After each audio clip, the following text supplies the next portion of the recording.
I worked at a 24-hour gas station and had some unsettling encounters. I was there for 3 years.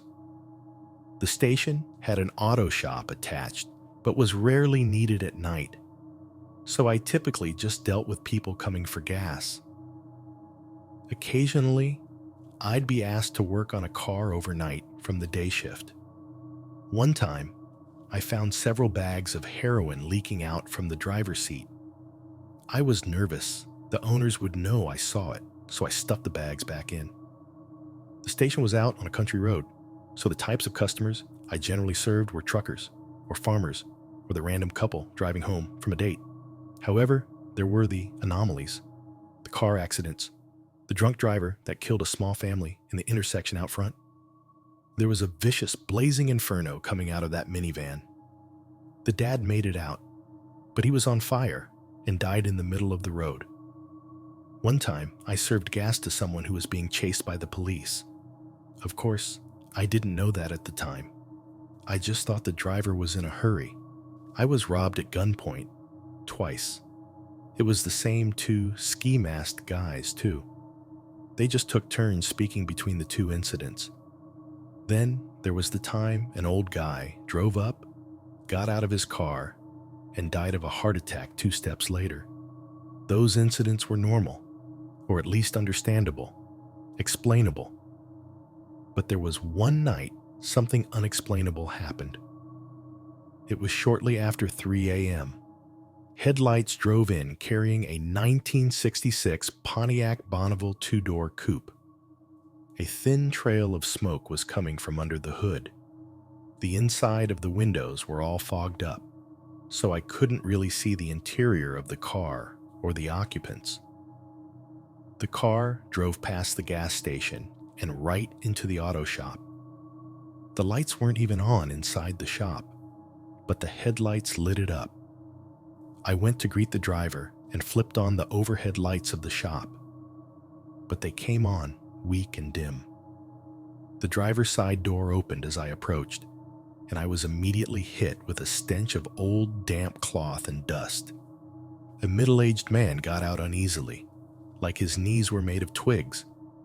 He wore one of those black Quaker hats, with dark hair spiking from under it and a graying goatee. The man's face was covered in lines and wrinkles, and his eyes sunk back into his head. He looked like he hadn't slept in days. "Check the oil, check the engine," he choked out and walked past me, fumbling out an old box of matches. The passenger door closed, and a middle-aged woman stood there. She had thick, dark hair that looked like it was greased through with gel and matted to her head. An uneven set of bangs cut across her forehead. The woman carried the same, sunken-in eyes as the man, but her face was covered in days-old makeup. Rosy cheeks, blue eyeliner, red lipstick. Even through the smearing, you could tell it was applied with heavy exaggeration. Then the woman smiled at me. I wish she hadn't. Her teeth were dirty orange and speckled with black dots. Her gums were dark gray. I noticed she only had the front 6 teeth on her upper and lower jaws. She didn't appear to have any molars, which I shouldn't know, but she couldn't stop smiling to reveal that. The moment the woman saw me, her lips had stretched into a wide-mouthed grin that curved downward like a catfish. It was a strange and frightening smile, like it was pulled and stretched over a screaming face. The woman began speaking to me, but she spoke so softly I couldn't hear her. I kept leaning forward, trying to get a better ear, but the closer I got, the further her voice sounded. Then I realized we were inches from each other's faces. Her breath was rancid as she spoke, and I finally heard what she was saying. "Don't go in the car." The woman pulled back, and I saw the scream behind the smile in her eyes. She was terrified. "Joan?" The driver was already outside the auto shop, lighting up a dirty-looking home-rolled cigarette. The woman, Joan, followed him. She looked back, continuing to smile. but her eyes told a story of desperation and horror. They gave me chills, and I was happy the two were going to wait outside. I watched the strange couple walk down to the edge of the gas station, where it made up the corner of a quiet country intersection. I turned to the car, not really sure what to do. After I couldn't get under the hood, I figured there was a release latch under the steering wheel. I went to the driver's side door and saw the window was down. I leaned in through the window and searched and fumbled until I found the latch. I flicked it open and saw the hood pop up. As I was pulling myself out, a thought struck me. The window was up when the man drove in. It was up when he walked off. How did it get down? Then my eyes caught the rearview mirror. And what was in the back seat? There was a little boy staring at me. He sat calmly in the middle seat with his seatbelt still on. He had a strange, swirling facial scar that reminded me of a boy I went to grade school with named Johnny Watkins. He'd been attacked by a dog when he was little, and large portions of his face were horrendously scarred. That's what this boy looked like, and he had something that looked like mud and dirt smeared around his mouth and chin. The same smears were on his hands and wrists. The boy wore old, dirty overalls and a flannel shirt underneath. His eyes were locked on me. They carried an accusatory glare like he was catching me stealing. I quickly blurted out, "Hey, buddy, just checking out the engine. Then we'll get you and your parents on their way." The boy stared back, his brow furrowed down at the center angrily. "They're not my parents," he croaked out. Then he started to make a strange sound. I couldn't tell what it was at first, but then it became clear. The boy was laughing in his own odd way. It was like his breath was hitching up repeatedly during the inhale. I didn't know what to do, loose or say, so I pulled myself out of the window and made my way to the hood. I looked out and saw Joan and the man were still at the corner, smoking and arguing. I popped the hood up and was greeted with a cloud of smoke. I figured it was a motor oil spill or leak at first. Then I stared down at the engine, and I had no idea what to make of it. It looked foreign, but also homemade. It was all connected and had metal plates fastened around it, protecting parts of the wiring and cables, so it was next to impossible to see what was wrong. I honestly didn't know what the hell I was looking at, but I managed to find what looked like a small handle for a dipstick, and I twisted and pulled it out. It was asterisk for the oil. I cleaned it, put it back in, and pulled it to inspect. Basically dry. The little oil at the end felt gritty. It needed a change. The car was parked over our lift, so I didn't have to get in to move it. But I couldn't leave the kid in there. He had to get out. Safety precautions and all. I went to the driver's side window, but the window was up again. I tried to open the door, but it was locked. I went over to the passenger side and found it locked too. I peered in through the dirty windows to try to signal to the boy to open the door. But the back seat was empty.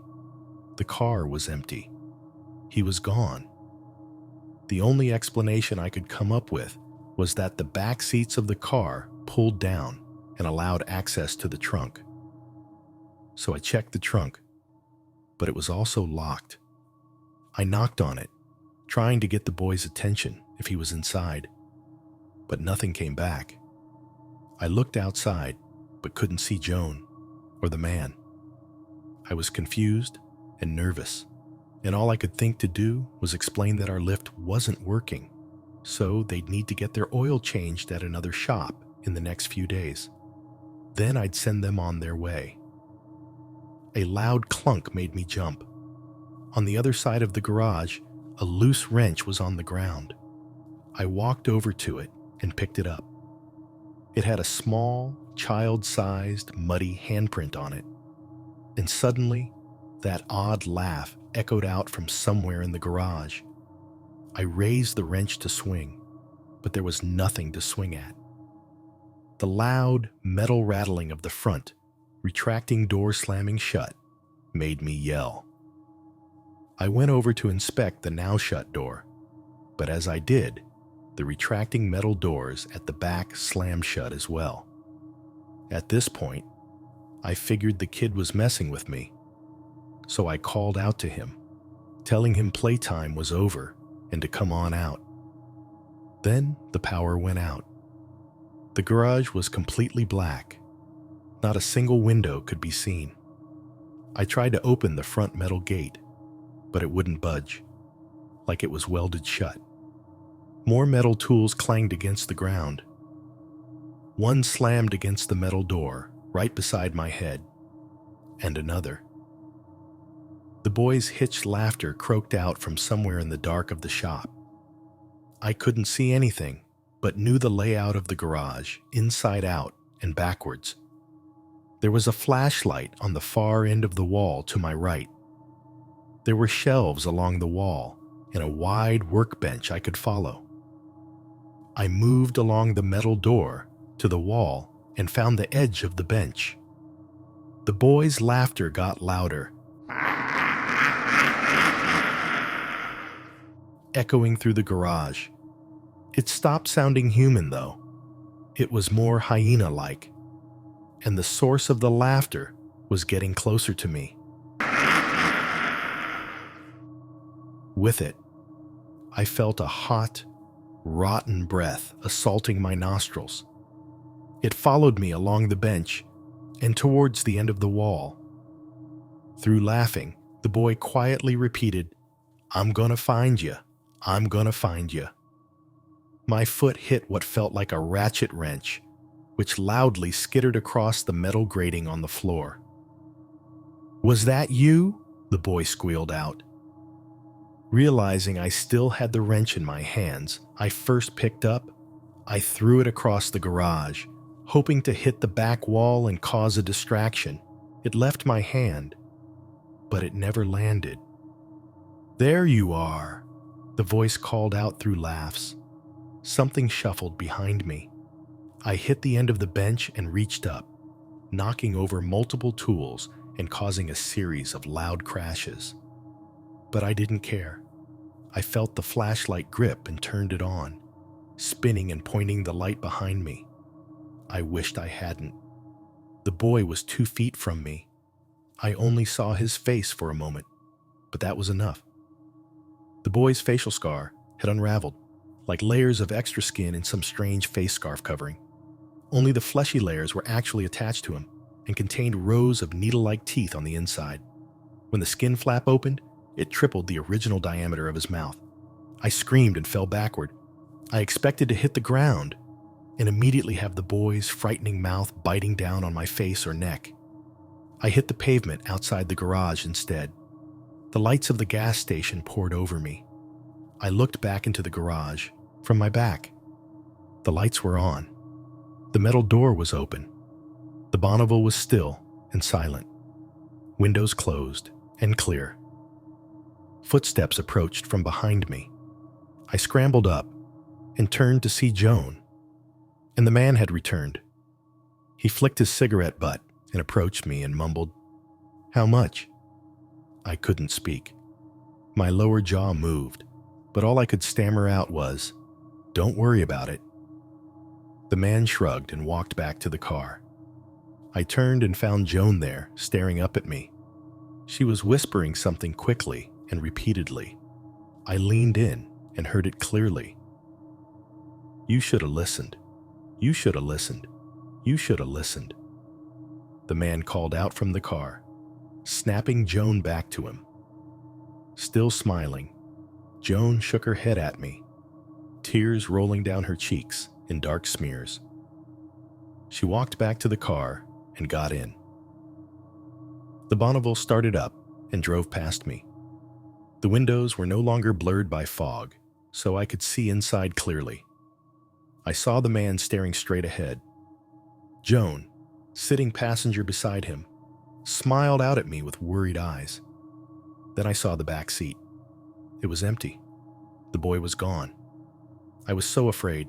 I locked the garage and the gas station, checked my car, then got in and drove for an hour before stopping. I called my boss and told him I was violently ill and had to lock up early. He was less than impressed, but I didn't care. I couldn't go back there, and I didn't. I gave my 2 weeks and called in sick for each shift. I never went back to the garage and try to avoid gas stations at night now. But it's not just that. Now, whenever I hear someone laugh, I hear the boys laugh. That same odd upward hitch. No matter the person, every giggle or cackle comes out the same. And sometimes it turns into that higher-pitched hyena cackle. It's been happening more and more. It feels like one of those flus that start slow and take their time, weakening your immune system before leveling you. Then tonight happened. I came home and there was a small, muddy handprint on the door handle of my apartment. There was one on the inside too. I am an atheist. I place no stock in religion, ghosts, demons, spirits, souls, anything of the sort. I find it to be bunk, the epitome of human stupidity. I have seen strange things happen on occasion. We all have. Most are petty, easily explained, and just amusing. This was anything but. This was the first time I have ever actually experienced something that I simply cannot explain. This happened last night. As I sit here, it's 10 a.m. in the morning after the situation. I find it hard to focus on typing. All I can focus on is trying to figure out how and why this happened as it did. First, a little general info. I work at a hotel. It's a part of a global chain. The hotel is not beautiful, but nor is it a slum. We are a 3-star hotel. I work overnight 4 to 5 nights a week, from 11 p.m. till 7 a.m. During this time, I am the only employee on the property. My nights are pretty dull. In a given night, there is usually only about 2 hours worth of actual work. I spend most of the night binge watching Rick and Morty or South Park or whatever. I walk all 3 floors a couple of times a night, and I make breakfast in the morning at 5, which is most of my actual work. Other than that, I'm just there in case someone checks in late or has a problem. Last night was a very quiet night. Only 15 of our 85 rooms were occupied, so I was planning for an easy, relaxing night. Until about 12:30, it was just that. I hardly saw a person. Around 12:30 a.m., the phone rang at the desk. I paused my show, South Park, and answered, glancing at the phone first to see if it was a guest room or an outside line. Which one it was would dictate what I say. The display read, Room 209, so I said, Front desk, this is Sean. The conversation went as such. Hi, I'm sorry to bother you, but I'm in room 209, and the woman next door to me is being very loud. I can't sleep, and I have to get up in 4 hours. I apologize, miss. I'll give the room a call. And if they don't answer, I'll come upstairs and knock on their door and ask them to quiet down. Which side of you is she on? Hold on.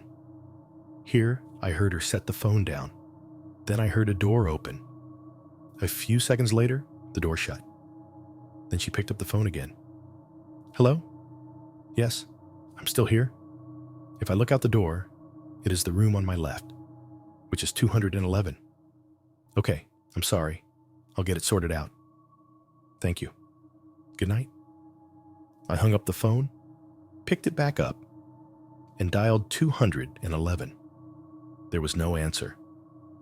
I looked on the computer to see who was in 211, so I could address her by name when I knocked. I pulled up the in-house list and scrolled down to discover that room 211 is supposed to be vacant. Now I was annoyed. This was not the first time this has happened. Some people will switch a guest to a different room and forget to change it in the system. This is a problem for obvious reasons. You may send a guest to a room that is already occupied. Big no-no, so it pisses me off when people do this. This meant that not only did I have to go upstairs and tell her to pipe down, but now I had to ask her what her last name is so I could find her in the system and switch her room. Sigh. I switched the phone line to the cordless phone, put the phone in my pocket, put the sign up on the desk that says "Front desk will return shortly," and headed upstairs. I approached the room and knocked on the door. Nothing. I knocked a little louder. "Front desk," I called through the door. Nothing. Nor could I hear any noise from inside. Suddenly, the door to 209 opened. The woman who called me poked her head out, having heard me in the hall, knocking and calling. "She stopped about 2 minutes ago," she said, "but thank you for coming up." "Well, she seems to have quieted down now," I said, "so I guess call me again if she starts being noisy." "I will." With that, she shut the door. Her problem was over, for now. Mine, however, was not. I still had to figure out who was in 211 and correct the error. I knocked one more time, got no answer, and decided to make a judgment call and take a chance. I was going to use my master key and open the door. We would normally not do this, but the facts were that the room was supposed to be empty, and I myself hadn't heard anything from the room. So officially, I decided that the room was to be considered empty. I slipped my keycard into the slot and watched the light flash green. I turned the knob, half expecting the door to be deadbolted from the inside, as most guests do this when they are in for the night. It was not deadbolted, and I swung the door open. Then I stood there for a moment, perplexed. The room was empty, and not in the sense that the guest had stepped out to go to the vending machine. This room was untouched, left exactly as the housekeepers left it. I looked around in the bathroom and closet and was satisfied that the room was vacant. I was weirded out, but also relieved.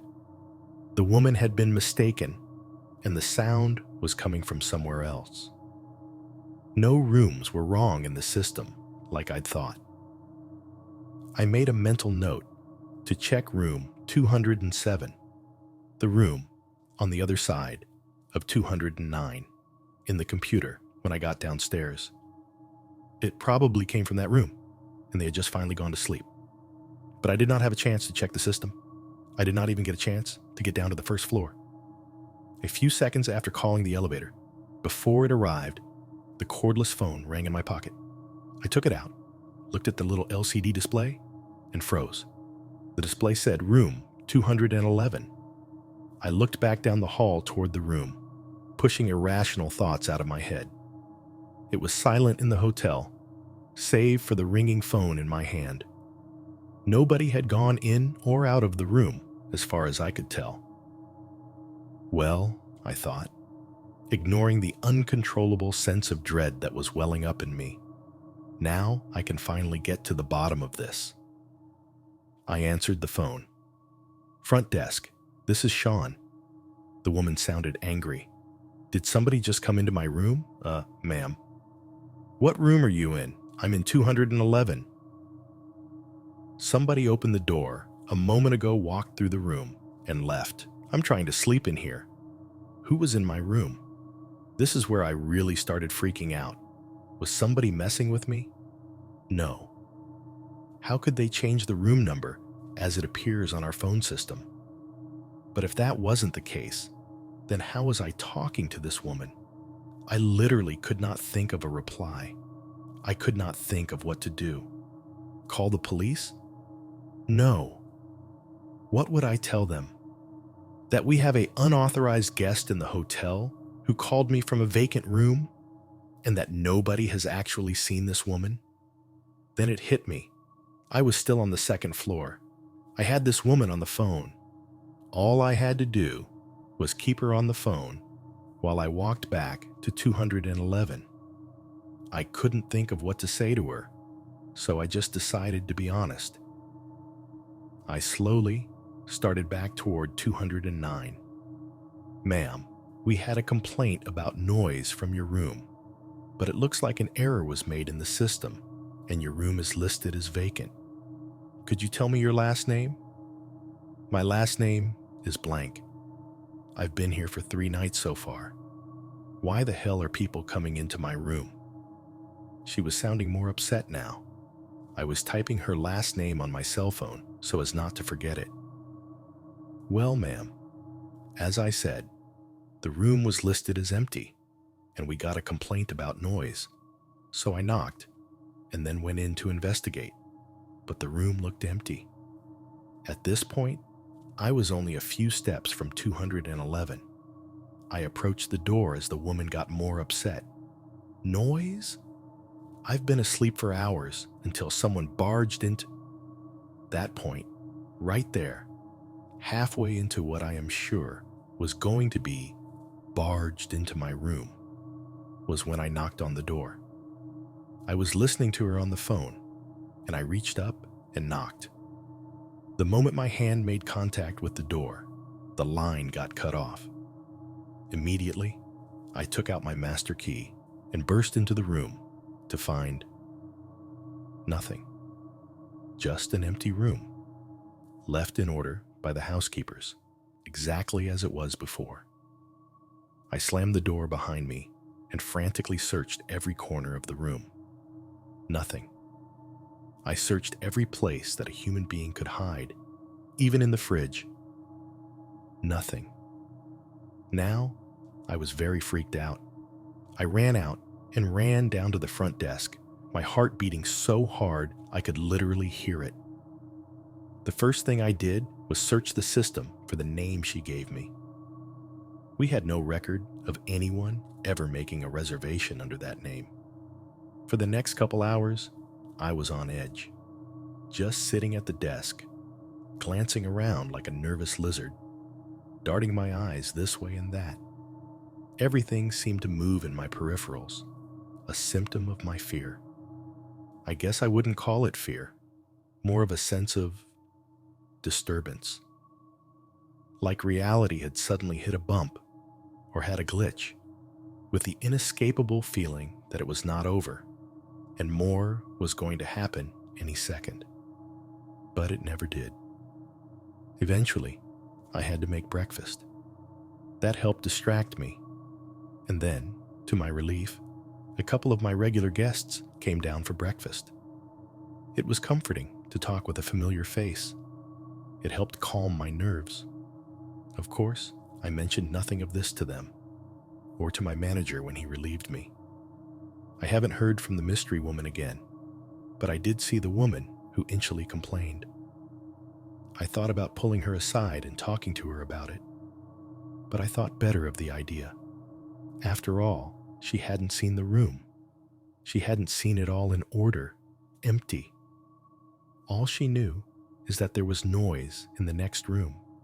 She called me and complained, and the noise stopped, and nobody would answer the door.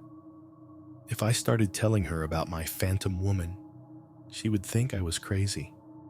I couldn't blame her. I myself have been battling with my mind, trying to figure out if maybe some sort of mental break that caused hallucinations, or if what I saw and heard really is what happened. I'm not at the point of actually talking to a psychiatrist, but I am concerned. The only comfort I have is the knowledge that most people who are crazy, loose term, don't usually suspect it. The old saying, crazy people don't know they're crazy, often rings true. Well, that's about the long and short of it. I won't be able to post this till I get to work this evening because I get no reception at my house. I'll make an account on Reddit when I get in, and this will be my first post, probably around 11 p.m. or shortly thereafter.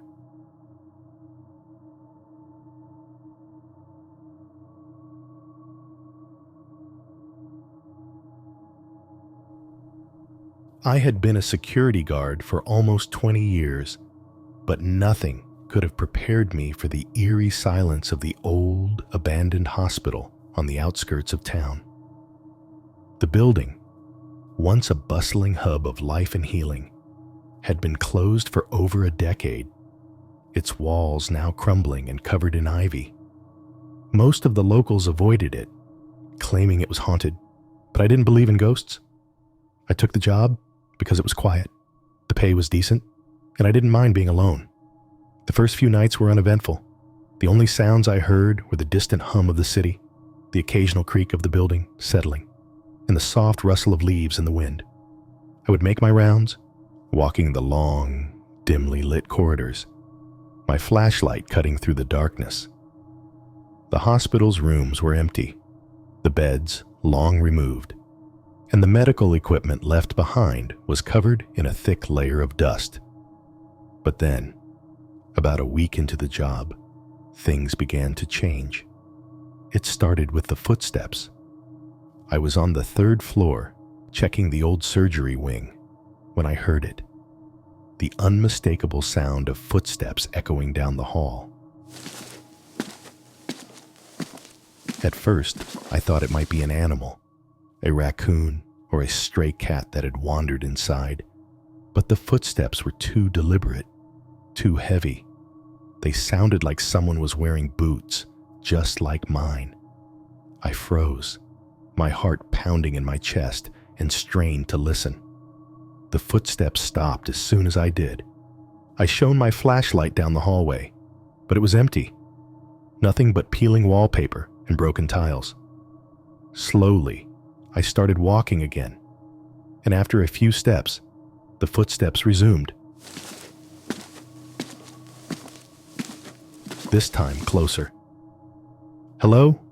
I called out, my voice echoing down the empty corridor. There was no response, just the sound of my own breathing and the pounding of my heart. I turned around quickly, shining my light behind me, but there was nothing there. The footsteps stopped again. I took a deep breath, trying to steady myself. I was a seasoned guard, and I wasn't about to let some old building get the best of me. I finished my rounds that night without incident, but the footsteps stayed with me, lingering in my mind like a bad dream. The next night, things escalated. I was on the 2nd floor, near the old maternity ward, when I noticed something strange. One of the doors, which I was certain had been closed and locked, was now slightly ajar. I frowned, shining my flashlight into the room. It was empty, of course, just an old, dusty room with a cracked window and peeling paint. But as I stepped inside to check it out, I noticed something that made my blood run cold.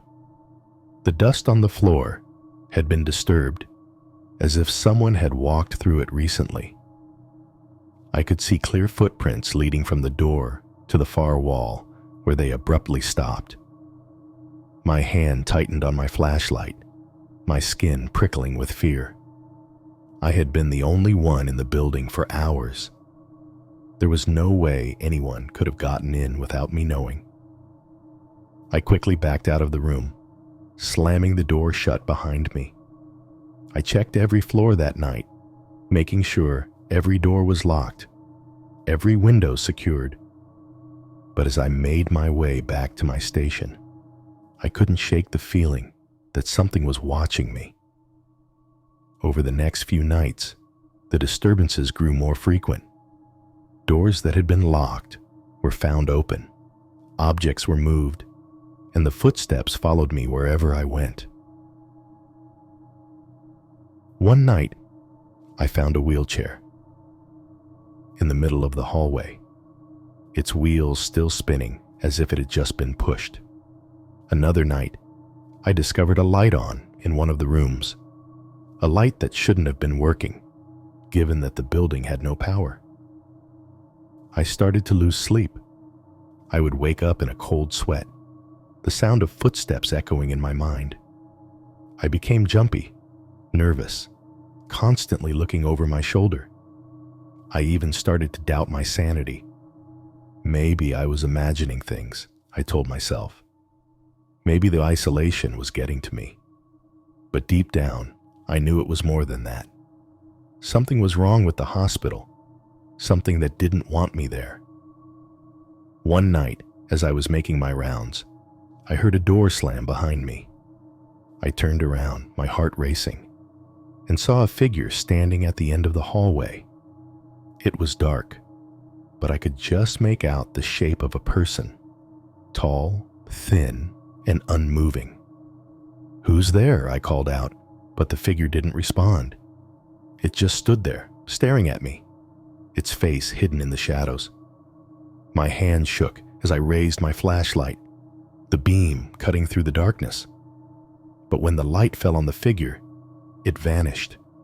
There was nothing there. No one standing in the hallway, no sound, nothing. I backed away, my heart hammering in my chest. I didn't finish my rounds that night. Instead, I returned to my station, locked the door, and sat with my back to the wall, my eyes fixed on the door. The footsteps didn't follow me that night, but I could still hear them, faint and distant, echoing through the empty hallways of the old hospital. I didn't return to work after that. I quit the next day, leaving the keys on the desk without a word. The hospital remains abandoned, its hallways still haunted by the echoes of the past. And me? I never talk about what happened during those long, lonely nights at the old hospital, but sometimes, late at night, I wake up in a cold sweat, the sound of footsteps echoing in my ears.